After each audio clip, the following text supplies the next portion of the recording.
నమస్కారం. ఈటీవీ 360కి స్వాగతం. ముందుగా ప్రధాన అంశాలు.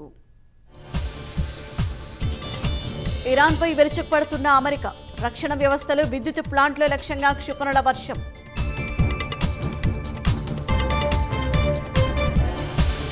ఇరాన్ పాలకులను పిచ్చివాళ్లతో పోల్చిన ట్రంప్. ఇకపై చర్చలు ఉండవని, పని త్వరగా ముగిస్తామని హెచ్చరికలు.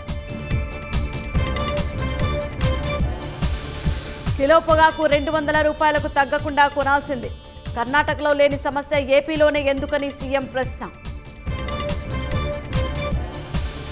2-3 రోజుల్లో ప్రకాశం బ్యారేజీకి చేరనున్న పట్టిసీమ నీళ్లు. కృష్ణా డెల్టాకు మరోసారి అండగా గోదావరి వరద జలాలు.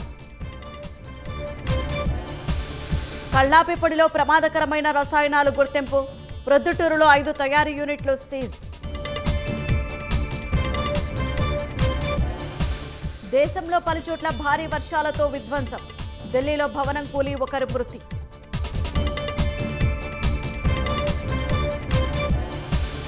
ప్రమాణాలు, ఫలితాల్లో కార్పొరేట్కి పోటీనిస్తున్న ప్రభుత్వ బడులు. గుంటూరు జిల్లాలో విద్యార్థులతో కలకలలాడుతున్న పాఠశాలలు. H1B వీసా మోసాలపై దర్యాప్తు చేపట్టిన అమెరికా. భారతీయ సంస్థ కాగ్నిజెంట్ పైన ఆరోపణలు.